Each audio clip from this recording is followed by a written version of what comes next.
আজি চাৰ্জশ্বিট লৈ মই কোনো চিন্তিত নহয়, কাৰণ এই চাৰ্জশ্বিটত কি আহিব কি নাহিব জনা আছে, আৰু এই চাৰ্জশ্বিটত কোন দোষী হ'ব ইতিমধ্যে মুখ্যমন্ত্ৰী ঘোষণাই কৰি থৈছিলে। গতিকে এই চাৰ্জশ্বিটখন লৈ মই নহয়, অসমৰ ৰাইজো সন্তুষ্ট নহয়। আচল ন্যায়িক যুদ্ধ কিন্তু ছিংগাপুৰত আৰম্ভ হ'ব, আৰু সেই যুদ্ধখন এতিয়া আৰম্ভ হৈছেহে। যে সমগ্ৰ অসমৰ ৰাইজে বিচাৰি আছিলে যে ছিংগাপুৰৰ কি হৈছিলে আমি জানিব লাগিব, অসমৰ ৰাইজে। গতিকে মই অসমৰ ৰাইজৰ ওপৰত ভৰসা কৰি অসমৰ ৰাইজে মোক যিটো আশীৰ্বাদ দিছে, যি ধৰণে মোক সহায় সহযোগ কৰিছে, মোৰ দায়িত্ব আৰু বাঢ়িল।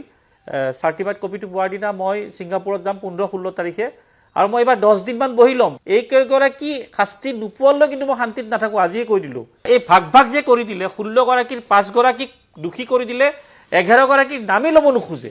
মই বুজি নাপাওঁ সেই 11গৰাকীৰ লগত মুখ্যমন্ত্ৰীৰ কিবা সম্পৰ্ক আছে নেকি? আচৰিত নহয় জানো কথাটো? য'ত হত্যা হৈছে, য'ত 11গৰাকী মুকলি আকাশৰ তলত আছে, তাত কিন্তু পৰিয়ালৰ লোকৰ গোচৰ নাই। সেইবুলি নাই বুলি যে মই বাদ দি দিম সেইটো নহয়, কিন্তু মই কৈছোঁ ন, মই বহি ল'ম। আৰু এটা কথা, দুখন দেশৰ মাজত যেতিয়া ৰায়টো ভিন্ন বেলেগ বেলেগ হৈ যায়, অসমে ক'ব হত্যা হৈছে, ছিংগাপুৰে ক'ব হত্যা হোৱা নাই, এটা সময়ততো ছিংগাপুৰে চাৰ্জশ্বিট দিবই লাগিব 1 মাহৰ ভিতৰত। কৰোনাৰ স্ক'ৰটো তাতো চলিব, তাতো এখন চাৰ্জশ্বিট যাব।